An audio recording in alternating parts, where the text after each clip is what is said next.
오늘의 인문학 산책 주띵커와 함께합니다. 김종원 작가님의 하루 10분 인문학 수업. 잘 배운 사람의 지성이 귀한 이유. 처음 만나는 사람이라도 그 사람 입에서 나온 말이 귀에 들어올 때 탄탄한 지성에서 나온 예쁜 마음이 느껴지면 만남이 참 행복하게 느껴진다. 같은 상황에서도 예쁜 말을 하는 건 결심한다고 가능한 의지의 문제가 아니라 지성이 없으면 불가능한 일이기 때문이다. 농담 한 조각에도 그 사람의 지성이 녹아있다. 말은 그 사람이 보낸 역사의 합이다.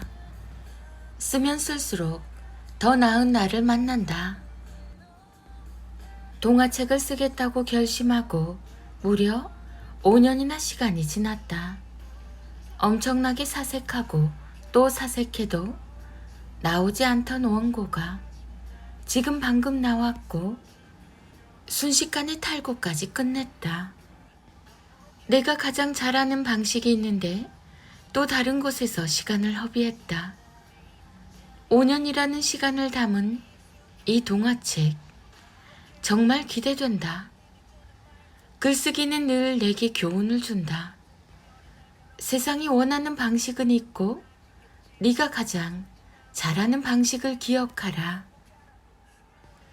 언제 들어도 참 따뜻한 음악. 예전에 한참 피아노 연주하며 손 장난 수준으로 작곡 작사할 때 이 노래 사람들 앞에서 정말 자주 연주하며 노래도 불렀었는데 언제 들어도 참 따뜻하다. 여러분도 오랜만에 즐겨보시길. 야무지게 잘 자란 아이들이 부모에게 보약처럼 들었던 말. 1. 친구의 부탁을 거절한다고 나쁜 사람이 되는 건 아니야. 네 감정이 솔직한 게 중요해. 2. 열심히 하다 보면 잘할 때가 반드시 온단다. 3. 모두가 널 좋아할 수는 없어. 널 싫어하는 사람이 있으면 그럴 수도 있지라고 생각하면 돼. 4. 값진 지혜를 얻고 싶다면 세상의 경험보다 빠른 건 없어. 5. 지각한 사람과 지각하지 않은 사람 모두에게는 각자의 핑계가 있지. 다만 핑계를 극복한 사람만이 시간 약속을 지킬 수 있는 거란다. 6. 아침에 일어날 때마다 오늘도 멋진 하루가 될 거야. 이렇게 말하고 시작하면 기분도 좋아져. 7. 세상에서 가장 힘이 센 사람은 힘을 써야 할 때를 아는 사람이지. 8. 자신이 해야 할 일을 스스로 제때 하는 사람들은 남의 간섭을 받지 않고 살 수 있어. 9. 이왕 인사할 거라면 멋지게 하자. 그럼 네 기분도 더 좋아질 거야. 10. 괜찮아. 다 좋아질 거야. 우리는 네가 잘 되든 안 되든 늘 믿고 있어. 11. 어려운 도전을 사랑하고 실수를 용서하면서 산다면 하루하루가 새로울 거야. 12. 뭐든 처음에는 힘들지만 반복하면 할수록 쉬워지고 나중에는 즐기며 하게 되지. 13. 사람들에게 예쁜 말을 자주 들려주면 네 주변이 좋은 사람으로 가득해진단다. 14. 가장 중요한 일을 먼저 하면 네 시간을 멋지게 활용할 수 있어. 15. 매일 즐거운 일만 일어난다면 인내심을 기르지 못할 거야. 16. 조금 더 부지런하게 움직이면 걱정이 사라진 하루를 보낼 수 있지. 물론 건강이 최고이지만 아이가 학교에 가고 다양한 관계 속에서 지내게 되면 조금 달라지는 게 부모 마음입니다. 스스로 알아서 척척하는 야무진 아이들이 부럽죠. 그러나 생각만큼 어려운 일은 아닙니다. 앞서 소개한 말을 일상에서 아이에게 자주 들려주면 아이는 결국 그 말이 향하는 길을 걷게 되죠. 다만 최대한 빠르게 시작하는 게 좋습니다. 그러나 늦었다고 걱정하지는 마세요. 언제나 부모의 말은 아이를 키우는 최고의 보약이고 시작이 가장 위대한 마법입니다. 김종원 작가 66일 인문학 대화법 66일 밥상머리 대화법 김종원 작가 9세, 10세, 사춘기 아들, 초등학생, 중학생, 초등맘, 자녀 교육, 책 육아, 부모, 육아 소통, 육아 스타그램, 육아맘, 육아 일상, 부모의 말, 66일 인문학 대화법, 66일 밥상머리 대화법. 아이가 넘어지거나 실패했을 때 이렇게 말하면 회복 탄력성을 빠르게 높일 수 있습니다. 어렸을 때 아이들은 잘 넘어집니다. 전혀 넘어질 상황이 아니지만 넘어져서 부모 마음을 아프고 힘들게 하죠. 저도 마찬가지로 어릴 때 잘 넘어지는 아이였습니다. 하지만 넘어질 때 전혀 다른 말을 들었죠. 보통 아이가 넘어지면 짜증을 보태서 이런 식으로 말을 하게 됩니다. 넌 어쩌면 운동신경이 그 모양이냐? 애도 아니고 맨날 넘어지기나 하고. 하지만 제 할머니는 전혀 다른 관점에서 나온 긍정의 말을 들려주셨습니다. 제 삶의 태도까지 바꾼 말이라서 아직도 귀에 생생하게 들릴 정도입니다. 바로 이 말이었습니다. 우리 종원이는 운동신경이 좋아서 넘어질 때도 다치지 않게 잘 넘어지네. 같은 상황에서 같은 방식으로 넘어졌지만 보는 관점이 다르니 표현도 달라진 거죠. 이렇게 반문할 수도 있습니다. 운동신경이 없는 아이에게도 가능한가요? 맨날 넘어지는 아이에게도 괜찮을까요?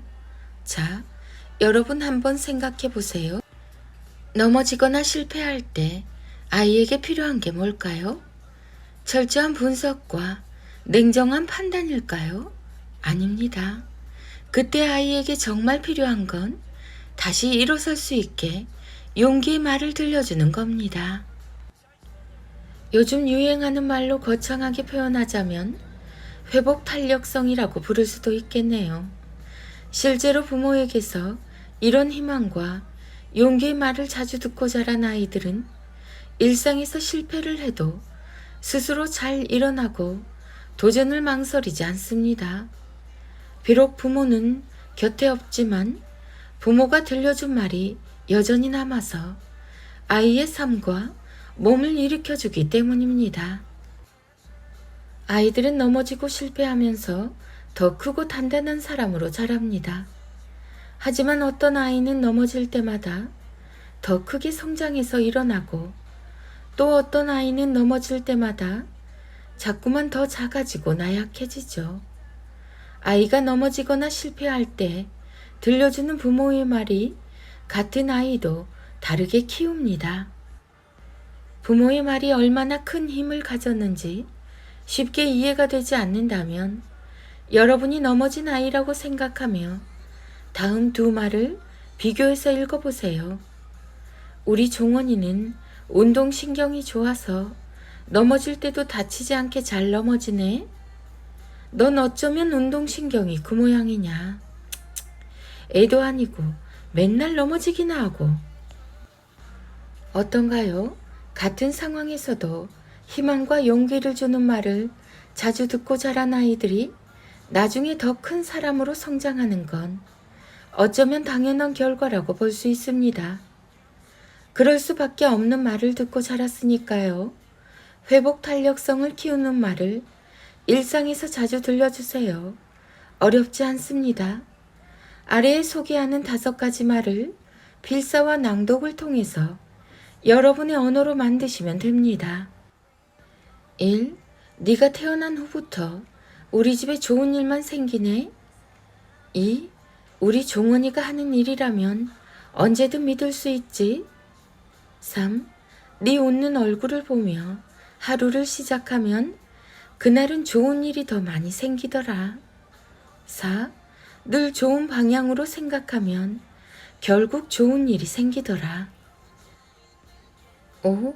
뭐든 네가 시작하면 일이 잘 될 것 같은 기분이 들어. 우리는 부모가 되면서 비로소 아이의 마음을 알게 됩니다. 이건 매우 중요한 사실입니다. 부모가 되면서 부모 마음을 아는 게 아니라 아이 마음을 이해하게 되는 것이니까요. 내가 아이였을 때 이 마음이었구나. 나도 아이였을 때 이 말을 듣고 싶었구나. 오늘도 서로를 더 사랑하는 하루 되세요. 66일 인문학 대화법 우리 아이 첫 인문학 사전 김종원 작가. 김종원 작가, 육아, 육아맘, 육아소통, 육아스타그램, 육아일상, 책 육아, 회복탄력성, 부모교육, 부모의 말, 66일 인문학 대화법, 우리 아이 첫 인문학 사전. 대2 중3 아이들의 낭송이 이어집니다. 인문학의 대가 김종원 작가님의 하루 한 장 365 인문학 달력. 지금 당신 앞에선 작은 아이에게 마음대로 분노하고 마음대로 명령하고 마음대로 학원에 보내고 있다면 그것이 아무리 좋은 의도에서 시작한 일이라도 멈추어라. 하루 한 장 365 인문학 달력. 지식은 안으로 쌓여 내면을 변화시키고 지성은 밖으로 퍼져 주변을 아름답게 한다.